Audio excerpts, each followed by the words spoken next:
Hello बच्चों, Gujarat high court के एक नोटिफिकेशन के अनुसार 219 रेगुलर वैकेंसीज नोटिफाई होने वाली है।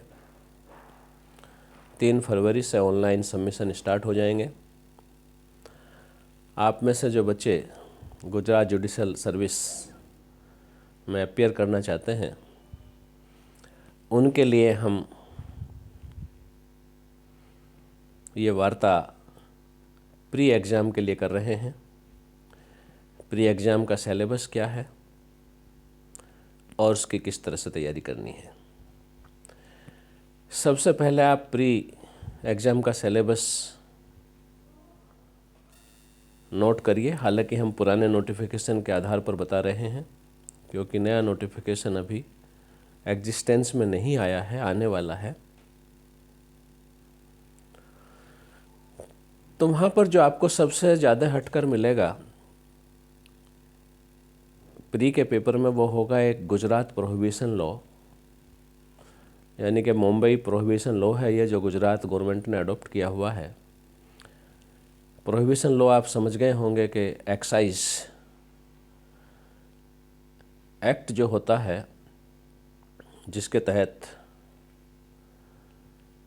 लीकर का प्रोडक्शन और सप्लाई और स्टोरेज होता है, वहाँ पर लीकर का कंजम्पशन प्रोहिबिट किया गया है, इसलिए प्रोहिबिशन एक्ट बनाया गया है। इस एक्ट में से प्री में 3-4 क्वेश्चन पूछे जाते हैं। जनरली पनिशमेंट, किस लॉ के वायलेशन का क्या पनिशमेंट है, उस पर ये क्वेश्चन पूछे जाते हैं। कुछ दिनों बाद हम डिटेल में एक वीडियो आपके सामने पेश करेंगे जिसमें प्रोहिबिशन लॉ से संबंधित प्रोबेबल क्वेश्चंस और उनके आंसर्स आपको बताएंगे। इसके बाद गुजरात में जो आपको न्यू सब्जेक्ट लगेगा वो होता है NI act, negotiable instrument act. ये कंप्लीट एक्ट नहीं आता, केवल लास्ट चैप्टर जो है यानी चेक बाउंस से संबंधित जो मैटर होते हैं उस पोर्शन में से आता है। 138 से स्टार्ट होता है और लास्ट सेक्शन 145-146 तक ये जाता है। इसमें एनआई एक्ट के इस चैप्टर में कई अमेंडमेंट हो चुके हैं चूँकि, तो अमेंडमेंट पूछते हैं।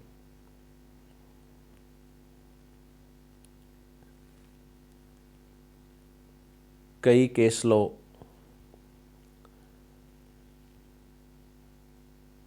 इस टॉपिक पर आए हैं, उन केस लॉ के बारे में पूछते हैं क्या हेल्ड हुआ है। जैसे कि अपील करने पर अब 20% डिपॉजिट करना होता है अमाउंट का। ये क्वेश्चन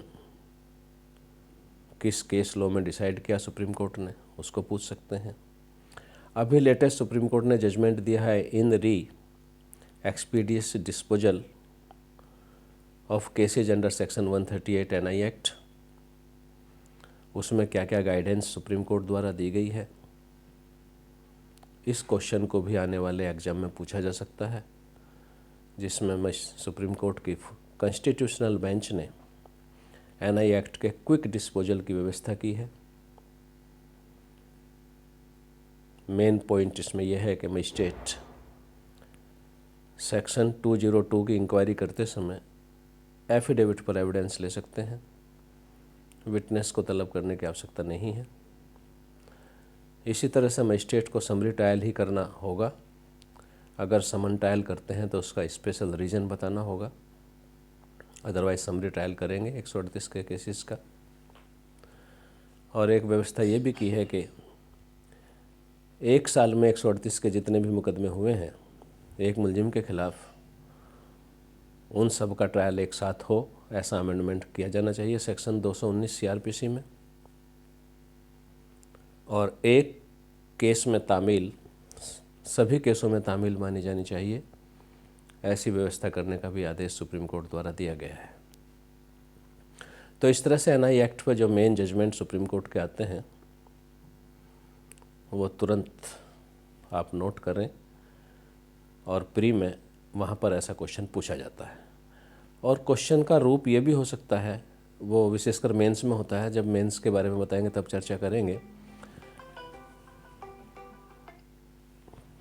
कि किसी क्वेश्चन को ये पूछ सकते हैं कि सुप्रीम कोर्ट ने ऐसा जजमेंट दिया है या नहीं दिया है, ये सच है या झूठ है। मतलब वो फॉल्स और ट्रू पर बेस करते हुए कुछ क्वेश्चन पूछते हैं।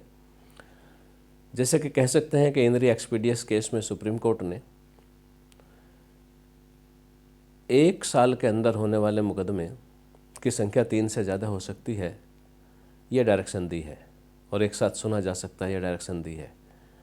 तो इसका आंसर ट्रू हो सकता है कि यस, ये सच है, ये ट्रू है। इसको ये भी पूछ सकते हैं वो कि सुप्रीम कोर्ट ने कहा है कि 1 साल के अंदर होने वाले मुकदमे केवल 3 की सीमा तक ही एक साथ सुने जा सकते हैं। ये फॉल्स हो गया है, क्योंकि ऐसा नहीं कहा सुप्रीम कोर्ट ने। सुप्रीम कोर्ट ने कहा है कि 3 से ज़्यादा मुकदमे भी एक साथ सुने जा सकते हैं एक ही मुलजिम के खिलाफ 138 के एनआई एक्ट के। तो इस तरह से वो जो रूलिंग बेस्ड क्वेश्चन होते हैं, जो रियल में जजमेंट दिया है उसको जो का तो पूछ सकते हैं, वो ट्रू है, उसको बदल कर पूछ सकते हैं, वो फॉल्स हो जाएगा। इस तरह का एक क्वेश्चन जिसमें से 5-6 पार्ट होते हैं, गुजरात के मेंस एग्जाम में आता है। फिलहाल हम पुनः प्री पर लौटते हैं। एनआई एक्ट के बाद कॉन्स्टिट्यूशन का जो वहाँ पर सिलेबस है वो छोटा है, बहुत छोटा है। केवल फंडामेंटल राइट्स और फंडामेंटल ड्यूटीज़ का टॉपिक केवल पूछा जाता है। रिमेनिंग पार्ट कॉन्स्टिट्यूशन का गुजरात में नहीं पूछा जाता। चूँकि फंडामेंटल राइट्स आप सभी के अच्छी तरह तैयार हैं, ड्यूटीज़ को भी आप रिवाइज कर सकते हैं, और इनमें जब जब जितने अमेंडमेंट हुए हैं दोनों टॉपिक्स पर, और जो भी इम्पोर्टेंट जजमेंट्स हैं, उन सब को आप स्टडी करें, क्योंकि सिलेबस छोटा है, इसलिए कोई भी इम्पोर्टेंट चीज़ पूछ सकते हैं। इसके बाद लिमिटेशन एक्ट से भी कुछ क्वेश्चन प्री में आते हैं। लिमिटेशन के अलावा IPC, CPC, CrPC, evidence act, contract act, ये मेन सब्जेक्ट हैं जिनसे क्वेश्चन